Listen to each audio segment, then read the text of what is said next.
Earthlings, how you doing today? Welcome to First Contact Radio. Finally got going today. Apparently Ustream was attacked, a denial of service request and attack, and they've been down, so they seem to be back up right now, and here we go. Alright, moving right ahead now. Let's start off with our current weather conditions, cosmic weather that is. Starting off with our solar weather, or our space weather, and our solar wind at 540.1 kilometers per second. Our planetary K-index is at a 3. Could possibly get up to a 4 in the next 24 hours. Let's take a look at our coronal hole, see how it's progressing here. Now, if we could imagine, this is a pretty big size space under there, and just kind of covering. But there's a lot that could be uncovered there, as would appear. So we'll see how that goes, and what that means is that wind can blow. Tells you right here, solar wind flowing from the coronal hole is buffeting Earth's magnetic field. That's part of what we're feeling. Now, chance for X-class flares are only about a 10% chance, but M-class flare we got a 65% chance. A little bit less than it was yesterday. The chance for geomagnetic storm activity in the mid-latitudes is active at 35%, and in the higher latitudes it can get a bit more severe at about 50%. So lots of activity going on out there. The two CMEs that hit are expected to be hitting the Earth sometime today and tomorrow. We should be feeling that effect now and anytime through the course of the rest of the day. That is why the planetary K-index is up at the moment. So we will see how that unfolds. Now, astrologically, dealing with the sun sign or conscious sign of the Earth, element of the Earth, Taurus, listening to the inner teacher so that we can deal with practical issues on Earth in a very organized, practical manner. And the unconscious mind for today, right here, is in its own sign, Capricorn, which is also an Earth element. So we're dealing with conscious and unconscious of Earth. So with both of these Earth, today's a good day of dealing with things of a practical nature. Now, the undercard here, the sign of Capricorn in the tarot cards is the tarot card of the devil, which is all about illusions, seeing through the illusions.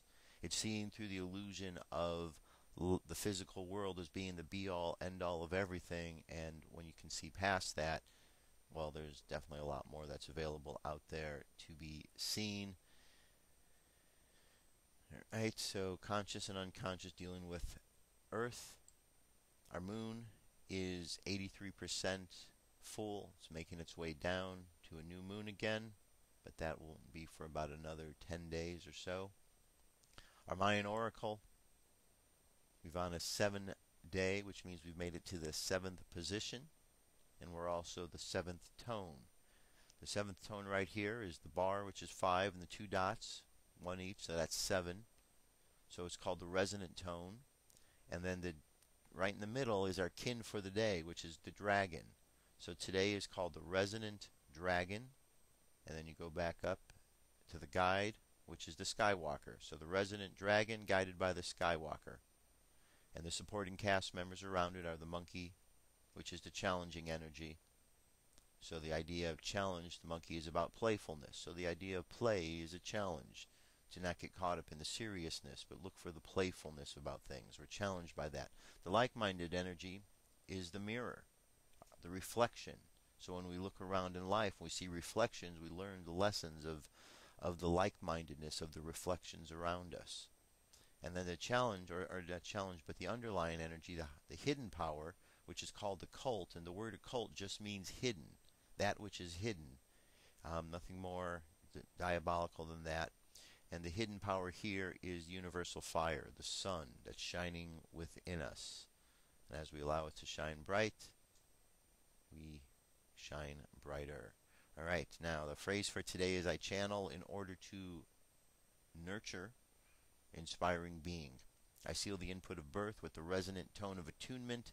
I am guided by the power of space, and today is also one of those galactic activation portal days. It's right up here, and the reason so is because it's the top row, top column. So right there, we have a synchronicity between the column and the row. And that's why it's one of those galactic activation portal days. And then the other calendars that are out there, the Zolkin, today's a 12 Eeks, and on the Hob it's a 17 Wo, or Wu. Alright, on the Gregorian calendar it is Wednesday, May 9th, 2012. So there you have it, that's our cosmic weather for today. Alright, starting things off, the first piece I'm going to play, it's called Illuminati Project Part 2. And the reason I chose Part 2 instead of Part 1 is, well, this one features Aaron Russo. If you don't know who Aaron Russo is, well, you're going to enjoy this. Aaron Russo is definitely somebody whose had the best interest for America. He's an American patriot. He's no longer with us. However, what he left behind, his legacy, is something that is very important. His last film, From America from Freedom to Fascism, asked one question and one question only. Where's the law in the books that America have to pay taxes? He went through an exhaustive search, spoke with members of the IRS, and throughout that whole process, he found that there is no law and was even threatened by the IRS for looking into such matters. Anyway, here he is, an interview with Aaron Russo, part of this project called Illuminati Project Part 2. Here we go.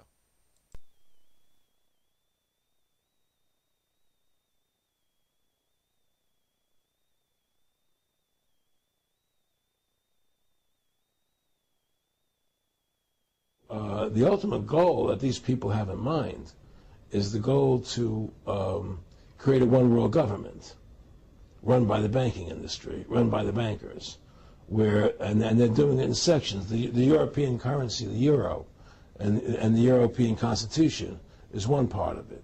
Now they're trying to do it in America with the North American Union.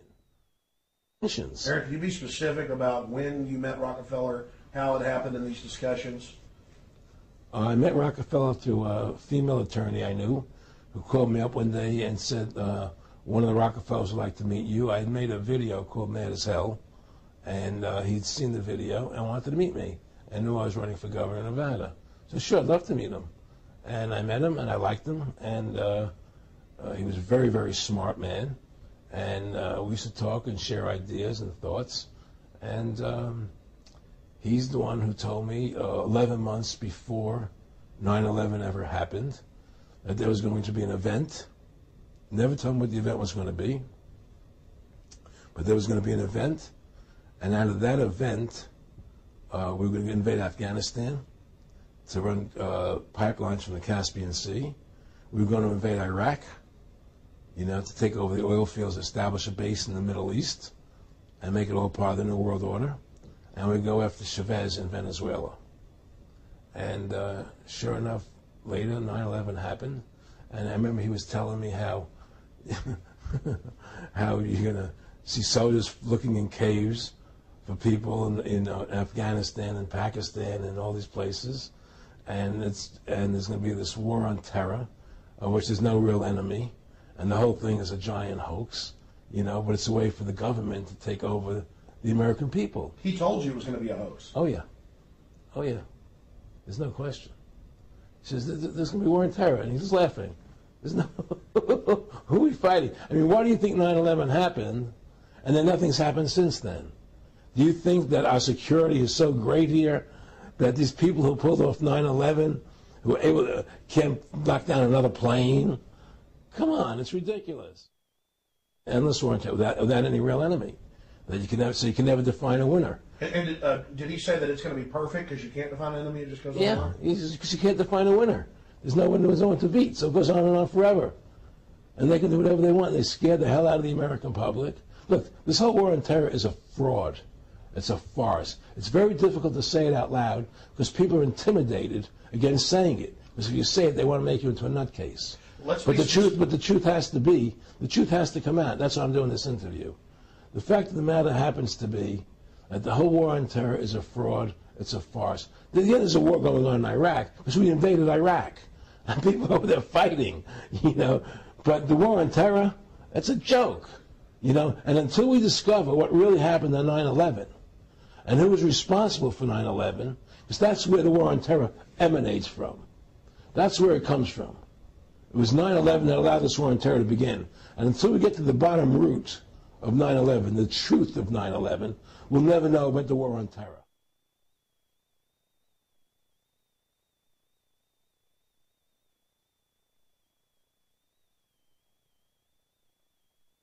Now let's watch the government add insult to injury to the people of New Orleans. No one will be able to be armed. We will take all weapons. That happened today in this wealthy neighborhood where homeowners had armed themselves to protect their mansions. Residents were handcuffed on the ground. In the end, police took their weapons but let them stay in their homes. Wasn't it kind and generous of the government to allow people to stay in their own homes? How thoughtful. Of course, they couldn't defend themselves from looters. For many of the police and guard troops, it is an uncomfortable job to do this in an American city. You never expect to do this in your own country. Walking up and down these streets, you don't want to think about the stuff that you're going to have to do. We are losing our right to property. The government is getting more pretexts to seize it, using the power to confiscate it with eminent domain. The asset forfeiture laws have proliferated. It's easier for the prosecutors to come in and make an accusation against you and confiscate your property even though they have no evidence that you've done anything wrong. Guilt or innocence doesn't really matter that much because it's very convenient for the government. Unfortunately, what is being sold to the American people today as Americanism, if you peel off the label, you find so much similarity to what we were fighting against when we were fighting communism and Nazism and fascism. The government's now putting a national ID card together and they want checkpoints. We will be carrying our papers, and they have recommended there'll be checkpoints throughout the country. Isn't that what Nazi Germany did that everybody in America was against? Papers, please. May I see your papers? May we see your papers? I don't think I have them on me. In that case, we'll have to ask you to come along. Wait, it's possible that, yes. Here we are. These papers expired 3 weeks ago. You'll have to come along. Halt!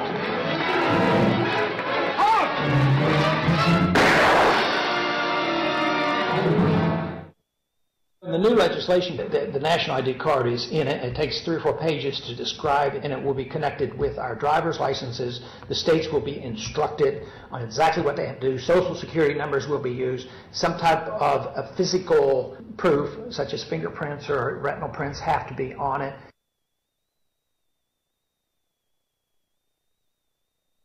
Can a microscopic tag be implanted in a person's body to track his every movement? There's actual discussion about that. You will rule on that, mark my words, before your tenure is over.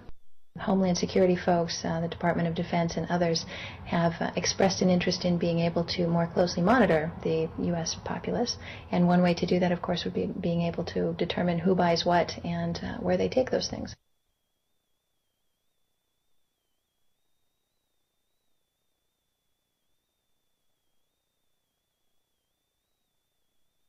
Radio waves can travel through walls, they can travel through wood, they can travel through the things we normally rely on to protect our privacy.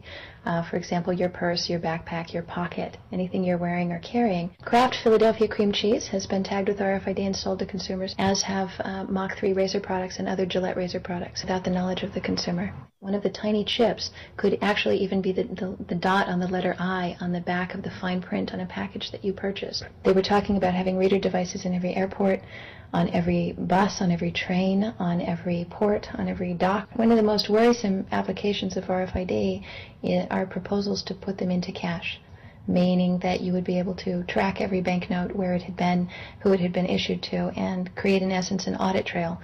That would essentially take away the anonymity of cash that we now enjoy today. The ATM machine itself, as the money came through the roller device, would be reading each number, and they would know who you are because, of course, you identify yourself at the bank before you take money out. And down the road, when you go to pay at a major retailer, it would also be possible for them, as they're putting the money into the cash drawer, to simply feed it through a little reader device. It would go in, it would tag that number and transfer possession from Aaron Russo, say, to Walmart. Once everything you do is tied tied down to a single number and there is no longer the ability to pay with cash, then all it takes to render you a non-citizen is to simply turn that chip off. You will no longer be able to really participate in any function in society, including buy food. So through the implementation of the Federal Reserve System, the American citizen has gone from being a private individual who had real money, gold, in his possession that was private, to a citizen who has no privacy because all money is now being digitized. They can deduct whatever amount of money they want out of your digits whenever they want. They can trace you whenever they want. You'll be at their mercy. God forbid we allow this to happen in America. This is absolutely Orwellian. I mean, it's talking about Big Brother looking over your shoulder at absolutely everything you do, every purchase you make, every place you go, every company you interact with. All of that would be reported back potentially to the government.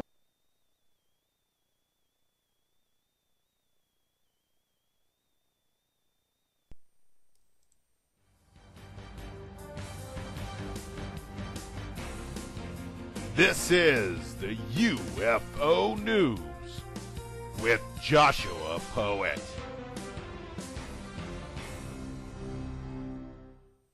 All right, Dirk, thank you very much. This is the UFO News for today. I have 6 stories. Let's get right to it. First one comes to us from Scotland, May 8th.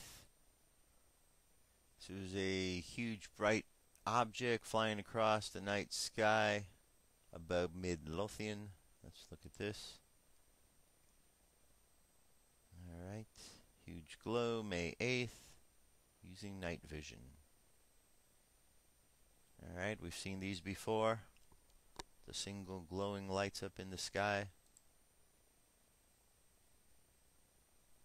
And it's a big one.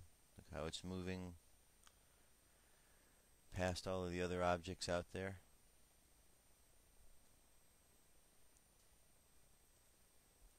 Alright. Very good. That's the one above Scotland. Now, moving right along. The next one here. Alright, next one here comes to us from Montreal. This is above a plane, or beside a plane.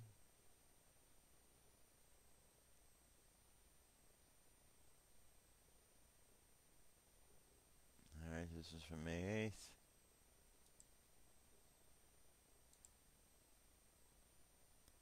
Move this forward here a bit for you. Alright, here's the little bit slower down version. Here's the plane. Here's the object in question right there. You can see a white glowing light. Now obviously, if it is really this small, we have to imagine it's probably not a UFO with occupants in it because they would be very, very tiny. More than likely, it's some sort of a drone of sorts. Okay, now next one. 2 bright lights hovering over Austria. This was on May 4th.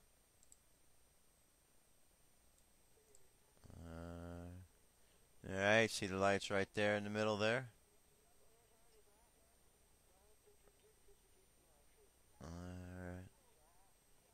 Alright. These are bouncing all over the place, but those are the lights from Austria on the 4th. Now we go over here to Roger Marsh at theexaminer.com. Supermoon UFO Arizona witness describes black triangle. 3 Arizona witnesses watching the supermoon report observing what appeared to be a fuzzy white cloud. It changed to a black triangle as it crossed in front of the moon, according to the May 8th testimony from the MUFON database. They first noticed a cloud, something about 8:58 p.m.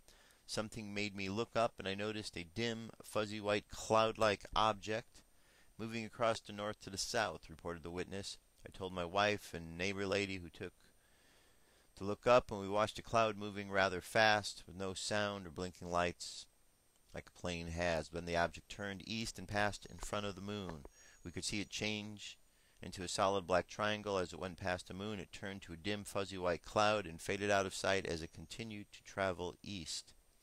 Alright, no pictures or anything with that, just the story. Next one here comes to us also from Roger Marsh at the Examiner.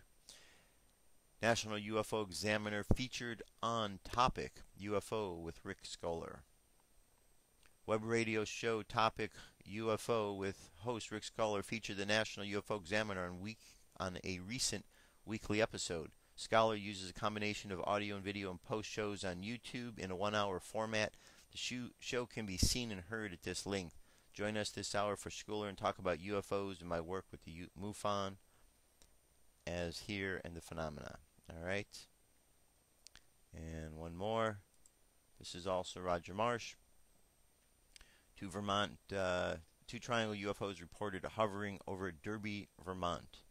Two Vermont witnesses driving east on Route 11 on 111 on Derby report watching two triangle-shaped objects with pulsating red center lights that seemed to be hovering without sound about 9:10 p.m. on May 6th, according to testimony from MUFON. As we continued to observe the object, they began to move simultaneously with the exact same movement pattern. The reporting witness stated. The witness speeded up in an attempt to catch up with the object, but they disappeared from view. All right.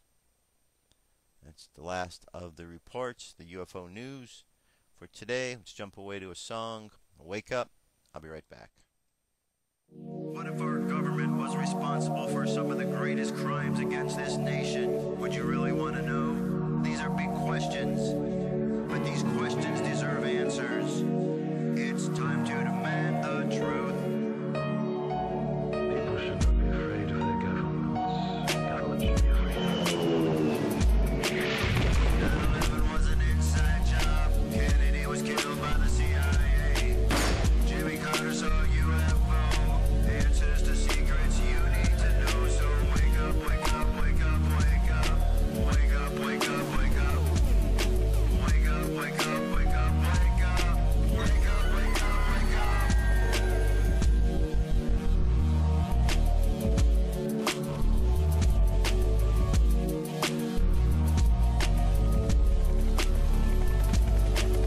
The evidence is overwhelming. Step past your fear, take a look. Illuminati lies keep growing, but they're illusion from your eyes. And wake up, wake up, wake up, wake up. Wake up, wake up, wake up. Wake up, wake up, wake up, wake up. Wake up, wake up, wake up.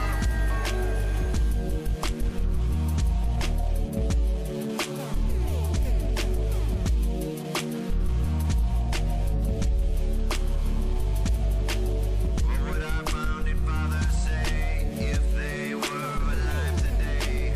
Must be turning in their graves. Redcoats are coming, big brother's watching. Wake up, wake up, wake up, wake up. Wake up, wake up, wake up. Wake up, wake up, wake up, wake up. Wake up, wake up, wake up. What if I land and two if I see? And I on the opposite shore will be ready to ride and spread the alarm through every Middlesex village and farm. Whenever any form of government becomes destructive of these ends, it is the right of the people to alter or abolish it.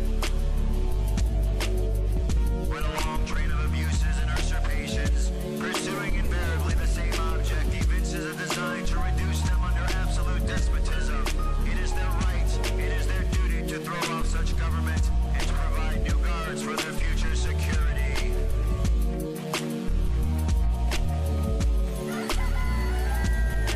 Wake up, wake up, wake up, wake up. Wake up, wake up, wake up. Wake up, wake up, wake up, wake up. Wake up, wake up, wake up. Wake up, wake up, wake up, wake up. Wake up, wake up, wake up. Wake up, wake up, wake up, wake up. Wake up, wake up, wake up. Patriots arise. It's time to demand the truth. All right, continuing right along. So this next, I got two stories here about Ron Paul. Listen to CNN this morning. Ron Paul was on there. You know, there's a tendency when you turn on the mainstream news to actually think that these journalists on there might be educated, might be intelligent. And then they open their mouths and they speak, and you realize that they're nothing more than puppets giving out the same silly responses. asking the same stupid questions. How many times is somebody going to ask Ron Paul if he's going to drop out? How many times are they going to ask Ron Paul if he's going to endorse Mitt Romney? But they ask over and over and over again. You know, got to wonder, is it stupidity or is it a conspiracy? You know, these mainstream media just keeps asking, but I think that's part of the problem. You see, you get a guy like Santorum, drops out of the race, and the whole time he was in the race, he's picking on Romney, saying, don't vote for Romney. Romney's just like Obama. And then he gets out of the race and he flips, and now he says he's a Romney supporter. How does that happen? Does Rick Santorum not have any personal morals or integrity that he could just flip just like that? How did that happen? But because of situations like this is why the mainstream media keeps asking these questions over and over and over again. Because eventually they know that the weak-minded politicians will change their mind, and they will change their platforms depending on the puppet master behind them. But Ron Paul stands his ground, and he keeps giving the same answer. He's consistent. He said he was going to use the delegate process to get delegates. Guess what? He's getting delegates. He's been consistent with his process. Yet we keep hearing the same questions. When are you going to drop out? Ron Paul's not winning anything. He's not electable. Blah, blah, blah, blah, blah. Guess what? Ron Paul keeps winning and taking delegates away from Romney. Ron Paul's the only other one in besides Romney. Everyone else is gone. So perhaps the integrity, perhaps his consistency and the endurance, perhaps that's why he's there. And the mainstream media needs to stop puppeteering or puppeting the words of somebody else and start thinking for themselves. It would be nice if the mainstream media could be trusted. I don't know if that'll ever happen in the near future, but we'll see. We're hopeful because they do reach a lot of people, and it would be nice if there was some integrity, but I won't hold my breath on that. All right, so here we go. First story. This was Ron Paul last night, and he was on Kudlow, and of course you're going to hear him ask the stupid question about the Mitt Romney endorsement, but here we go. Guest here now is Republican presidential candidate Ron Paul. He is Congressman. Congressman Paul, as always, it's a pleasure to have you on the show. I want to talk about your monetary hearing in just a moment, but politics are swirling around, if you'll permit me. Rick Santorum finally endorsed Mitt Romney last night. Congressman Paul, when will you endorse Mitt Romney? Well, I'm still thinking about that. Not soon, because I'm still working very hard to maximize the number of delegates. And if you watch the news every weekend, we seem to do a lot better in picking up the states. You know, it may turn out that we're going to end up winning Iowa, and we've won a couple of these other states. So I'm not thinking about that as much as what kind of a presence we'll have, how many people we're going to have there, and what kind of an influence we can have on the platform in Tampa. Well, there are a lot of reports that you're picking up delegates, particularly in these caucus states. But I want to ask you, I mean, what's the end game here? Do you want to try to deny Mitt Romney the nomination? Do you want to exact some policy or political price for your endorsement? Tell me the end game, sir. Well, I don't know the end game yet because the votes haven't been counted. No, my goal isn't a negative goal. That is to stop somebody. My goal is to do my very best and to galvanize the support I have, because you do know that we're getting tremendous turnouts. We can get from 4, 5, even up to 8,000 people on campuses, and they're very concerned and very worried. So I want to take that and make sure it comes out in a positive manner to change policy. So we're very much involved in policy. So the longer I'm in it, the more delegates we have, the more presence we have, the better chance we're going to have to return to sound money and a more sensible foreign policy, and maybe do something with this deficit one of these days. Have you spoken to Mitt Romney, particularly about your goals of sound money and the Austrian free market model? I would think Romney is sympathetic. I mean, have you spoken to him and said, Governor, I'd like to see these things in the Republican platform? Has that been going on? No, it really hasn't. We haven't had that opportunity. We ran into each other a lot during the campaign, but most of it's been very friendly, more family-oriented conversations, but never anything into a deep discussion.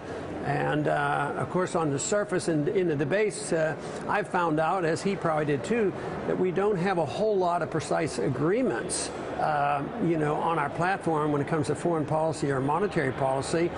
But, you know, maybe tax policy. But we're more, it's more about it than just tax policy. I mean, we want to deal with the role of government and what we're supposed to be doing in this deficit horrendous and how that is connected to the monetizing of debt by the Federal Reserve. And we think we should deal with a foreign policy change as well. There's a Rasmussen poll out today, Congressman, of likely voters. They included you as a third-party candidate. It's a three-way tally. Mitt Romney gets 44%, Barack Obama gets 39%, Ron Paul gets 13%. I ask this question, sir, because in our prior interviews, you have said to me quite plainly that you were not anticipating a third-party run. Is that still your point of view? Yeah, I don't have any plans for that, but I think the interesting thing there, if you extrapolate, it looks like some of my votes come from the independents and the Democrats, and the Republicans always worry, would he run third party, and what would it do to the party I have to endorse because I don't want to ruin the Republican Party. The plain truth is this philosophy of freedom and individual liberty and limited government is appealing to independents and moderates and even progressive Democrats when it comes to civil liberties and foreign policy. So there's nothing automatic about my appeal only being to Republicans. Quite frankly, I thought that was an interesting poll. The only thing is we've had a couple other polls where I do even a little bit better than that one. Let me ask finally on money and sound money and the dollar and gold. These are things that you and I both hold dear, as we've discussed down through the years. In your hearing today, did you present your bill to abolish the Federal Reserve? I did. We didn't concentrate on that because we had two other members of Congress and we had a total of 6 bills to deal with. We had a broad discussion. One thing it did, it sort of drifted into the discussion on how you make it, the FOMC, how you make it up and whether or not they are approved by the Senate. But also there was a big discussion about the dual mandate, which, about both unemployment and pricing. That is less interesting to commodity standard people because we let the market deal with that. But we had two professors there that defended commodity money. I thought it was fantastic. One thing that there seemed to be an agreement on was no matter which part of the political spectrum or economic spectrum they came from, everybody seemed to be very concerned about world economy, especially in Europe, on what's going on right now. And of course, we in the Austrian school believe it has a lot to do with central planning through the central banks. All right, Congressman Ron Paul, thank you very much for your time, sir. Good luck in all that you do. All right. So his question, he wanted to know what the end game was. Think about this. Mr. Kudlow, think about this. He's running for the presidency. He's still a candidate. He's trying to get the nomination. Let's think. Let's see if we can put 2 and 2 together here. What is the end game? Think about it for a minute. He's in a race for presidency. He's gaining delegates, so his end game obviously is to be a nomination for president. There you go. See, it's not so difficult. You can put 2 and 2 together real easily, and then there doesn't have to be any stupid question of what's your end game. Obviously, it's to get the nomination. So, I don't know. They think people are stupid. Is that what it is? They think people don't know how to think for themselves? What's the end game? The end game is to not be a puppet there, Mr. Kudlow. The end game is to think for yourself. That would be a good end game for you. Why don't you work with that one and then share that one with your other friends in the mainstream? Because it would be good if you all were thinking for yourselves. Now, this next one here is about cheating.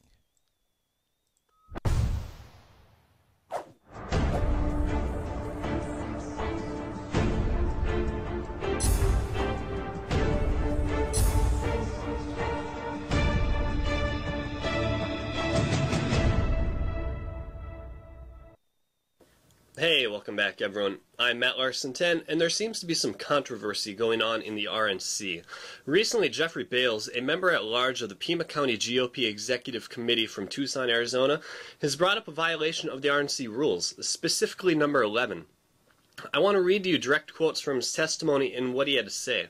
He stated, due to violation of RNC's rule number 11, I call for Chairman Priebus to resign immediately. It is un-American and beneath the standards established by the Republican Party to violate this rule. It is unethical to support a single Republican presidential candidate while other Republican candidates remain in the race. Further, I call upon Mitt Romney to denounce this behavior and ask that the RNC repair the breach of trust by including the other remaining presidential candidate, Dr. Ron Paul, in any dispensation of funds, effort, and labor. It would benefit all Americans if Mitt Romney would further clarify the fact that two candidates remain if he challenged Dr. Ron Paul to a debate. Now, rule number 11 states, candidate support. A, the Republican National Committee shall not, without any prior written and filed approval of all members of the Republican National Committee from the state involved, contribute money or in-kind aid to any candidate for any public or party office except the nominee of the Republican Party or a candidate who is unopposed in the Republican primary after the filing deadline for that office. In those states where state laws establishes a nonpartisan primary in which Republican candidates can participate, but in which the general election may not include a Republican candidate, the candidate endorsed by a convention held under the authority of the state Republican Party shall be recognized by the Republican National Committee as the Republican nominee. Section B. No state Republican Party or rule state law shall be observed that allows persons who have participated or are participating in the selection of any nominee of a party other than the Republican Party, including but not limited to, through the use of multi-party primary or similar type ballot, to participate in the selection of a nominee of the Republican Party for that general election. No person nominated in this violation of this rule shall be recognized by the Republican National Committee as the nominee of the Republican Party from that state. Now, there's evidence of violation of rule number 11 on Mitt Romney's own website. I'm showing you that in a screenshot I took, and I've expanded it so you can read it easier. I also will include the link in the description to see it for yourself. Romney's site talks about if you've reached your max donation, you can click on this link that connects you to the Romney Victory Fund, his joint fundraising committee with the Republican National Committee. This is a clear violation of rule number 11. I'm also putting a link to the petition you can go and sign up for, which is calling for Chairman Priebus to resign. I suggest you at least go there and read more into it. Do you think that anything will come from this? Leave your answer in a text or video response down below. Also, if you're new to my videos, please click that subscribe button. You'll stay up to date on all the current Ron Paul news. I am Matt Larson 10. Go Ron Paul. Peace. Alright, so why does somebody cheat? They cheat because they think if they don't, the other person is going to win. They're afraid of Ron Paul, because Ron Paul's doing good. Alright, this next story is about the CIA. More specifically, it's about the underwear bomber. But it involves the CIA because they got caught with their pants down, literally. CIA catches itself in new underwear bomb plot. This is from InfoWars. Yes, it's the same old pattern of phony narrative to hype fear and subversion, but ultimately scripted at CIA, Pentagon, FBI headquarters and carried out by informant, double agent, handed from the beginning. Just one day after the reports that the CIA had foiled the plot involving a sophisticated underwear bomb targeted against U.S. airliners, the entire story has once again collapsed into a farce. Just as the FBI has been caught directing every major domestic terror plot, it turns out that the supposed bomber was actually a CIA informant. U.S. and Yemen officials say the supposed would-be bomber at the heart of the Al-Qaeda airliner bomber pilot was actually an informant working for the CIA. Okay, let's backtrack and let's do our little word substitution in this sentence here. Remember, Al-Qaeda is a CIA database, so we substitute the word Al-Qaeda for CIA database, and this sentence now says, U.S. and Yemen officials say the supposed would-be bomber at the heart of the CIA database airliner plot was actually an informant working for the CIA. Now, you see how that fits together?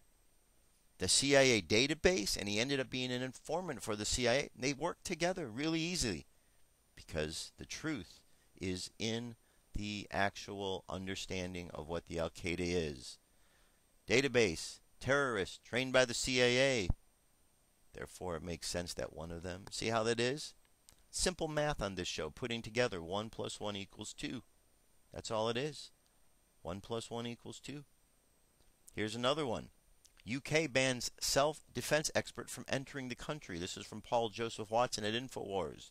The UK government has banned self-defense expert and former U.S. Navy SEAL Tim Larkin from entering the country after Larkin planned to hold seminars instructing people how to protect themselves against rioters and criminals.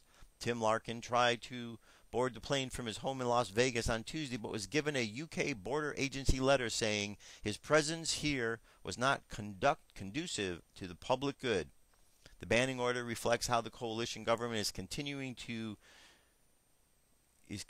the previous Labour Party's policy of discouraging British citizens from using any kind of self-defense whatsoever, given the fact that private ownership of firearms is all but completely outlawed.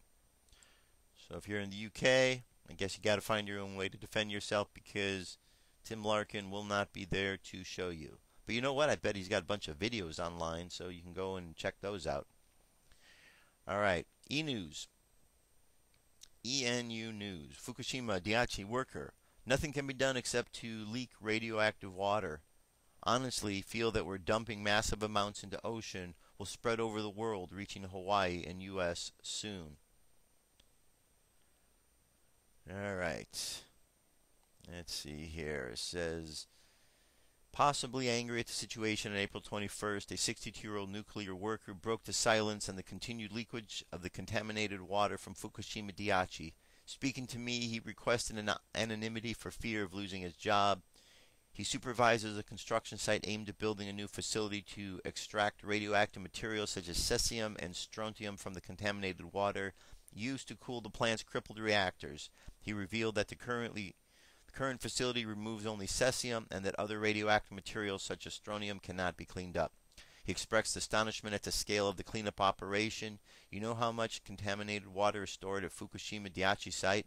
It is 200,000 tons. It is an enormous amount. In reality, he said, raising his voice, it is impossible to store that much water on site, so it is obvious that some of the contained water has been leaked into the ocean. Well, that's not good news. So, but we've been hearing about this, so we're aware. Here's another one, gets even more into the story. This one comes to us from the... Okay, right, it says that think Fukushima radiation won't reach the U.S.? Think again. The physical debris even has. Staggering mess as tsunami debris reaches Alaska coast. Gulf of Alaska Keeper, a nonprofit organization, estimates it has cleared nearly 1 million pounds of plastic debris from Alaskan coasts over the past 10 years, is reporting tons of what it believes is likely tsunami debris washing up on the coast of Kayak and Montague Islands. Chris Pallister, president of the Gulf of Alaska Keeper, told Alaska's KTU-TV that it's a staggering mess. The magnitude of this just hard to comprehend, and I've been looking at this stuff a long time. Alright, so a lot of mess to clean up there. Here we have a primitive race of giants, humans, uncovered in North America. The last remains of the Neanderthals are pushed to the northern latitudes of boreal forests of Europe and Asia. Close behind them are the Cro-Magnon, who were known for their great height. The result was a hybrid race of tall people bearing the archaic traits of Neanderthals, of a sloping forehead, protruding brow, thick skull, walls, and massive jaws. They were the hunters and fishers who ventured far out to sea and whose gigantic means can be found at the northern latitudes. This is part 2 of videos, document of gigantic remains. Alright, let's take a look at this.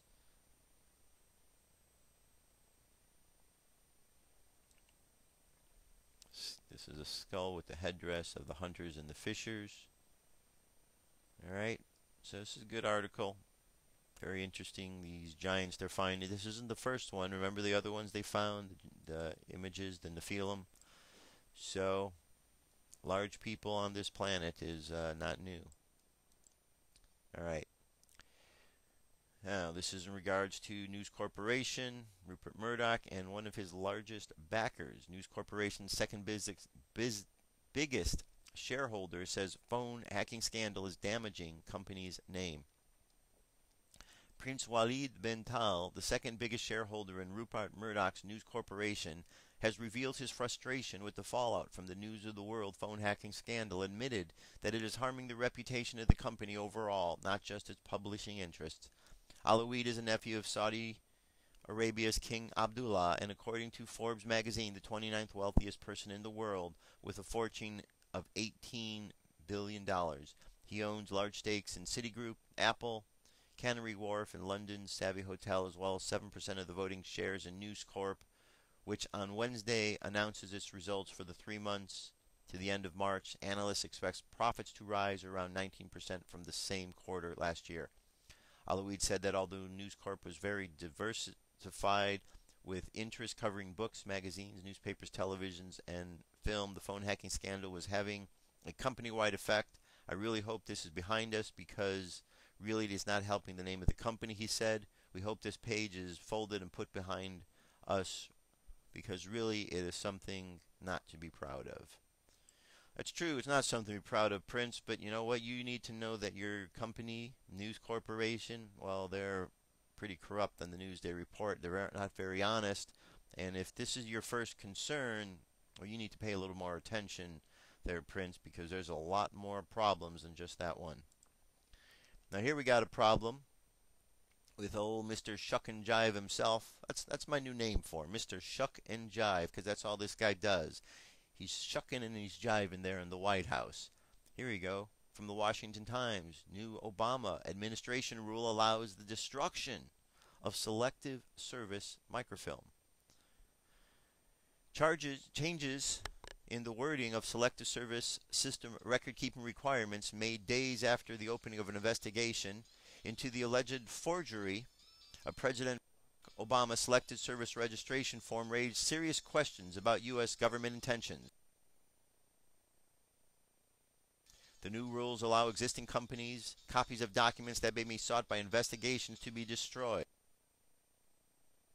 The Selective Service System new privacy rules were published in the Federal Register on Tuesday, September 20, 2011, 4 days after the September 16th announcement by WorldNet Daily from Maricopa County Sheriff Office Cold Case Posse was opening inquiry with full subpoena power into the alleged forgery of several documents concerning Obama's birth draft registration.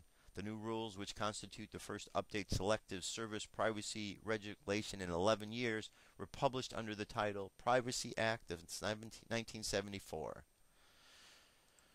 So look at that, huh? Destroying public records now. The Obama administration, Mr. Shuck and Jive. Shucking and jiving the American people is what he's doing. Alright, how about this one? Remember Andrew Breitbart? He died, and then the coroner died. Well, guess what? I know, it's kind of weird here, but the witness is gone. Strange, right? What a coincidence, huh? This is by Jerome Corsi. A private investigator has been unable to find the only eyewitness to the sudden death of media innovator and conservative activist Andrew Breitbart.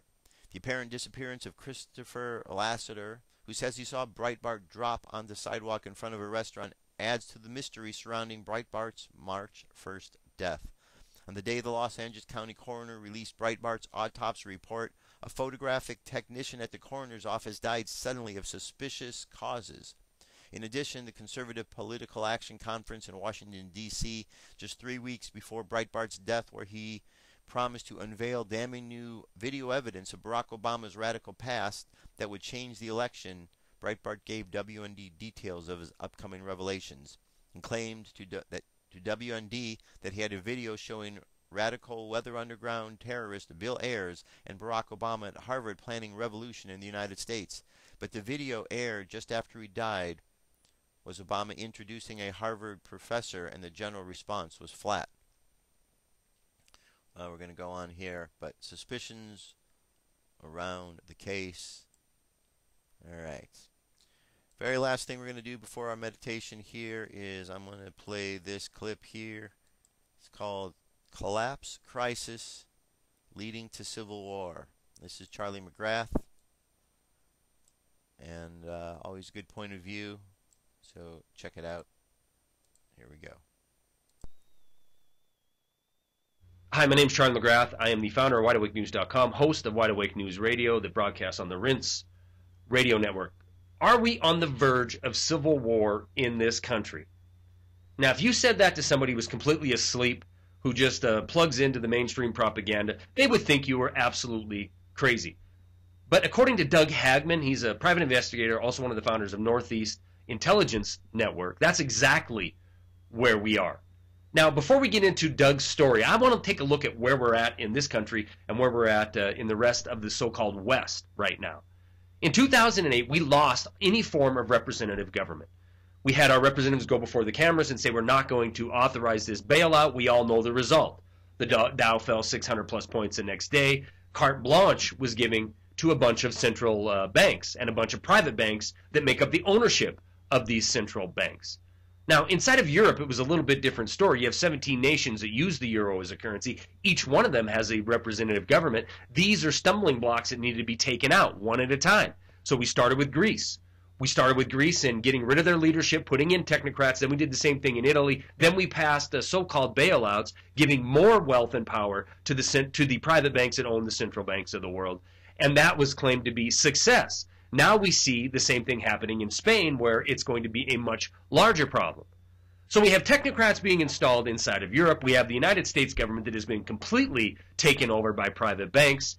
And we are on track to the what I call the New World Order's global financial governance, their announced plan that they were going to implement. So how on earth would we have civil war if the New World Order's plan is right on track?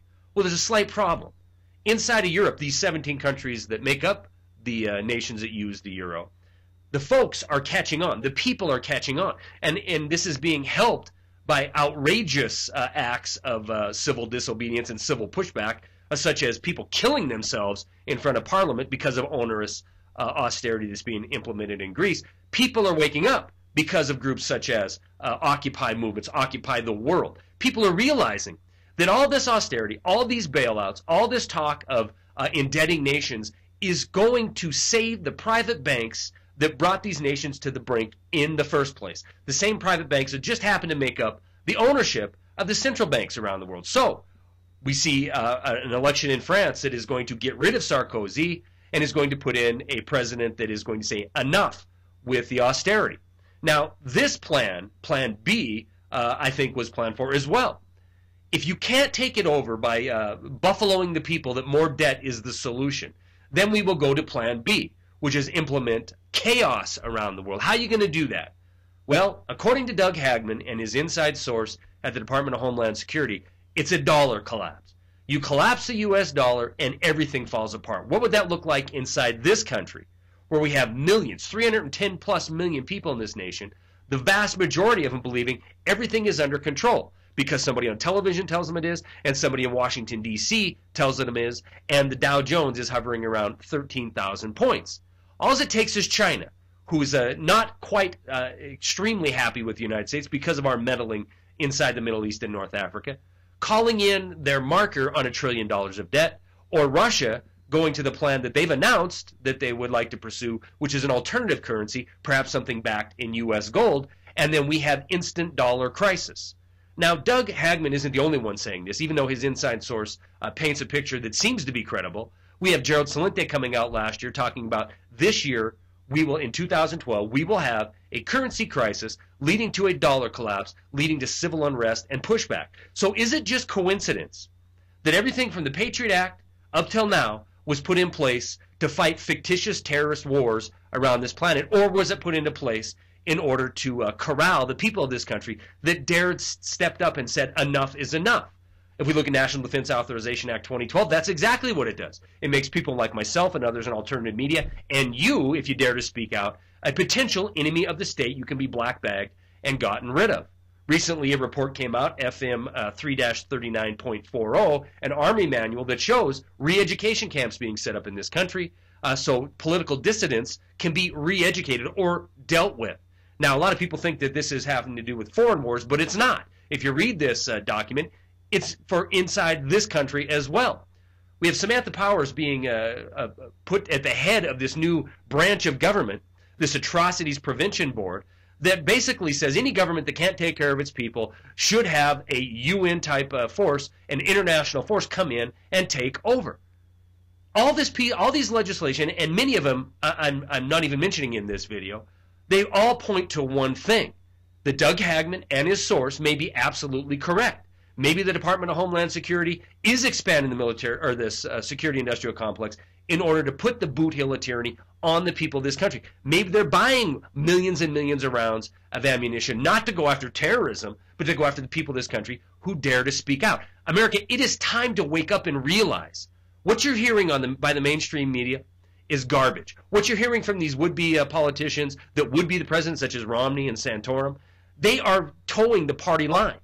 Wake up and realize we're heading for a place that none of us can even probably imagine at this point. But the number one thing you must realize is the information you're being fed by the mainstream is generated for a purpose, and that is to sway your opinion that everything is under control, and the people that are before these cameras in Washington, D.C., on Wall Street, have your best interest at heart. Everything that is based in reality points to the exact opposite of that fact. We don't see things improving for the people of this country, even though propaganda comes out and says so. We don't see unemployment getting better, even though the propagandists tell you it's 8.1%. We see participation rates shrinking to the lowest they've been in nearly 40 years. We see more and more people joining groups such as Occupy Wall Street or the Tea Party movement. And now we see the FBI stepping up and making criminals out of these people. We see more onerous security industrial complex being talked about every single day in this country. We see legislation put in place to deal with citizens that dare to push back, and we see an apparatus that is closing in on the people of this country. Stories are attached. That's all I got. All right. If there is a civil war, who's it going to be between? Is it going to be the people against other people? Just people are going to go randomly just start fighting with their neighbors? Or is it going to be the police versus the people? Or is it going to be foreign military troops that are on American soil? Because Russian troops are here, and they're saying there could be as many as 100,000 here by the end of the year, within the next 7 months. How is it going to be?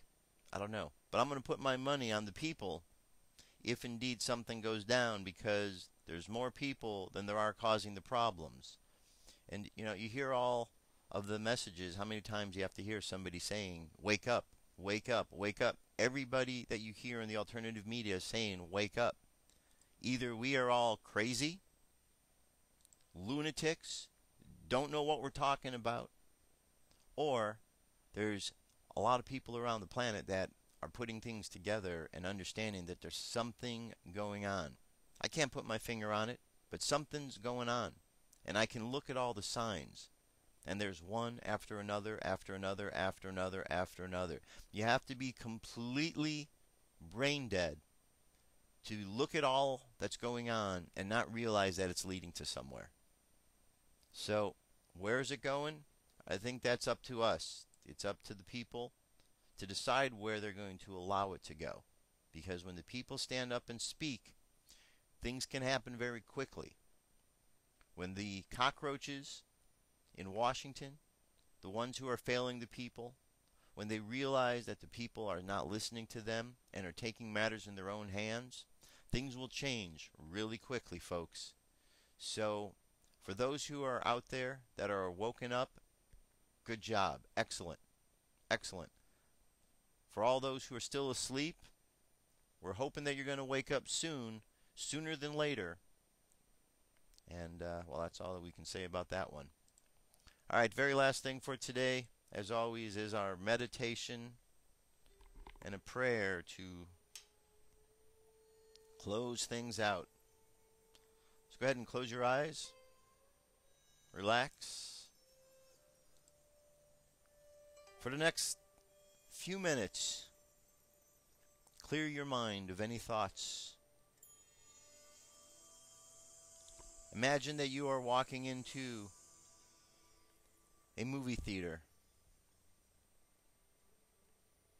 and you move to a seat that's comfortable and you sit down, and the movie begins. And as the movie begins, you see the story of your life projected on the screen. You see the story of your past, where you've been. You're reminded of what you've done.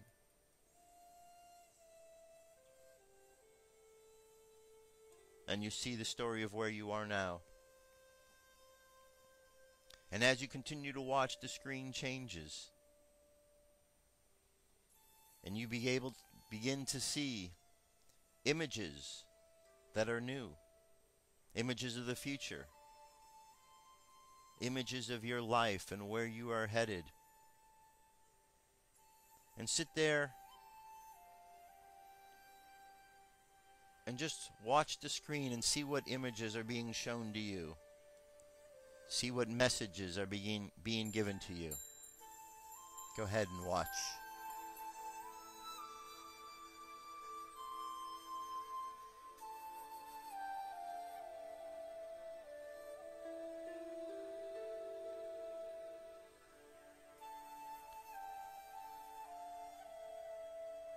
Now, as you see the images of where you're headed, the future moments,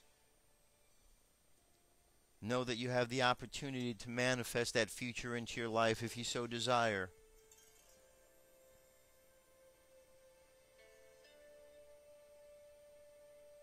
And the way you do so is by simply believing that what you were shown is a possibility. And know that it was shown to you because it is a possibility. Shown to you from your subconscious.